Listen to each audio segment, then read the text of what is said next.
Let's get straight to it if you ever think you've hit rock bottom. Try buying your dream mountain cabin. Finally feeling like maybe, just maybe, you can piece your life back together after a brutal divorce. Only to have the queen of the local HOA crash through your door waving a red notice like it's a warrant for your soul. Yeah, that's exactly how my fresh start began. And I promise you, if someone had bet me money that my new enemy number one would be a 50-something pearl-wearing HOA tyrant named Beatrice Langston, well, I'd have laughed them off my porch. But there she was, all heels and fury, demanding my house keys like she was the sheriff of Pinarest Estates. The thing is, this wasn't just some cranky neighbor being nosy, this was legal. Or at least she claimed it was. I looked around at the place I'd poured my last dime into 3-bedroom cedar walls smelling like old pine and hope, and suddenly it didn't feel like home. It felt like a trap. What Beatrice didn't realize is she hadn't barged in on just any sad sack divorcee. I'd spent my career untangling federal security nightmares, so the game, it was on. Picture this. I'm standing in the middle of my brand new, still unpacked living room, one hand on a crowbar, the other gripping a can of paint, when Beatrice storms in. No knock, no. How do you do, just straight to my mantle like she's inspecting the Getty Museum. She even adjusts a photo of my dad like my family memories or some crooked artwork she can fix with a twitch of her perfectly manicured finger. She thrusts a folder into my hands, Pinarest's bylaws embossed and intimidating, and honest-to-God watches me like a hawk waiting for a slip-up. I learned fast that in Pinarest, the HOA board controls everything: your water, your power, probably your dreams if you let them. She tells me flat as can be, I've got 24 hours to hand over a key for emergency access, and oh, by the way, $15,000 is due right now for back fees the last owner racked up. 1-2 punch. I'm not sure if it's my dignity or my sanity that lands harder on the floor. Let me tell you, there's a special kind of exhaustion that hits when you think you've finally escaped chaos. Lawyers' settlements, losing the last shreds of your pride, and a total stranger tries to snatch the only thing you've got left, your peace. Beatrice wanted my key, my money, my submission. All I could give her was a smile and a polite, not a chance. See, I don't hand out house keys to just anybody, and definitely not to a group of volunteers running a clubhouse security system held together by duct tape and wishful thinking. Her reaction? Not a flicker. She just pulls out a tablet and starts typing $500 a day, fine clocks ticking.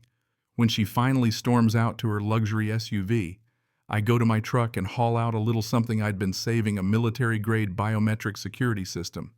If Beatrice wanted access, she'd have to hand over her face. Literally. That afternoon, I rigged up a system that would make the Pentagon jealous 3D scanner infrared backup battery. Not to keep people out, but to make sure that if anyone wanted in, they'd have to surrender more than a flimsy piece of brass. They'd have to trust me. And if there's one thing folks like Beatrice don't like to do, it's give up control. Next morning, here she comes with a locksmith in tow, smug as a cat with a canary. But the locksmith just stares at my new brushed metal plate, blue lights blinking, and backs away faster than you can say liability claim. "Ma'am, I'm not touching this," he mutters. And Beatrice turns a shade of purple I haven't seen since my aunt's Thanksgiving jello. Now you'd think that'd be the end, right? Nah. She pivots straight to bureaucratic warfare, automated fines, system-generated threats trying to drown me in paperwork and fear. My community portal balance rockets up past 16 grand in a single morning. If she couldn't get through my door, she'd bankrupt me out of it. But I don't rattle easy. I spent the next few hours quietly poking around their digital archives. Turns out their security's about as tight as a screen door in a hurricane. That's when I find the kicker: thousands in vacant lot security payments, all funneled to Beatrice's family business. My house, as it turns out, was her personal ATM until I showed up and jammed the works. So every time she fine-bombed me or threatened foreclosure, it wasn't about community safety. It was about keeping her gravy train rolling. Her power was built on silent secrecy and nobody asking questions until me. By the afternoon, Beatrice's game turns physical. A county waterworks guy shows up to cut my water for uninspected plumbing. I step out, phone recording, and ask him for the specific state law allowing a private HOA to do that without a hearing. He looks at her, looks at me, and leaves no way he's risking his job over her personal vendetta. Undeterred, Beatrice stalks to the edge of my property, delivers another threat about expedited liens and foreclosure, and speeds off. It was a chess match now, and she thought she was the only one playing. I dig deeper, turns out her son's shell company owns a ridgetop parcel whose value would soar if my house vanished. Suddenly it all makes sense. My home wasn't just inconvenient, it was blocking a multi-million-dollar payday.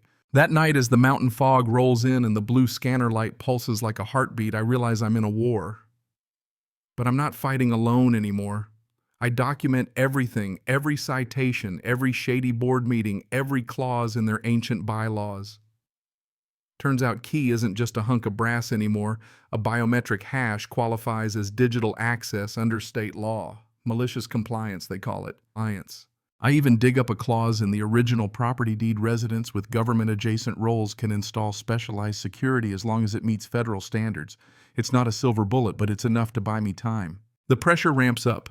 I get a formal cease and desist from a Slick Valley law firm accusing me of privacy violations with my cameras. They're laying the groundwork to call my defense a nuisance to get legal cover for a forced entry. That night, a black sedan idles at my drive, somebody watching, not just threatening. The digital war was morphing into something primal. Sunday night, I barely sleep. I know the morning brings a showdown.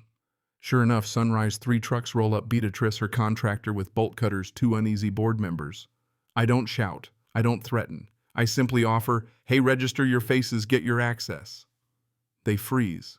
She can't agree without giving up control or looking weak or leaving a digital trail. I hand over a 5-page liability waiver for their biometric data. Suddenly, they're not so keen on emergency access. They refuse. Neighbors watch. The board starts to fracture. I record the whole thing, malicious compliance at its finest. Beatrice blusters, threatens court, but the more she fights, the more she exposes herself. Tuesday in court, the drama climaxes. Her lawyer paints me as a tech lunatic, a danger to the community. But I counter, biometric hash is a key. The emergency board vote was a sham. The ledger's got holes big enough to drive her son's construction truck through. The judge, a traditionalist, doesn't hand me a clean win, but he doesn't give her one either. He calls for a forensic audit. That's when Beatrice drops the legal act and turns nasty. A hired thug blocks me in the parking lot trying to scare me off. I stand my ground barely. I know the next move's coming. That night, my iron gate gets tossed, and the smell of rain mixes with burning metal as an industrial cutting tool chews through my front door. But as the sparks fly, blue and red lights explode down the valley. Neighbors flood in, led by the board treasurer who'd finally had enough. He's got the real ledgers, the proof, the truth. The sheriff arrives just in time. Beatrice and her son, caught red-handed, are cuffed on my lawn for attempted burglary, fraud, the whole 9 yards. The mountain air is electric, pure justice, finally. The next morning, it's over. The lock is ruined, the door is scarred, but the weight is gone. Beatrice's years of tyranny dissolve in a flood of criminal charges. The HOA board is dissolved, their fake debts wiped clean. Neighbors, real people, come by with tools and coffee, finally seeing each other as friends, not enemies. And as I pull up the last cheap HOA stake and toss it into my fire pit, I realize the real lesson here wasn't about locks or lawsuits. It's about dignity, boundaries, the right to live your life without someone else's fear or greed holding the keys. Sometimes you don't win by shouting, you win by standing so quietly firm that the system can't help but show its true face.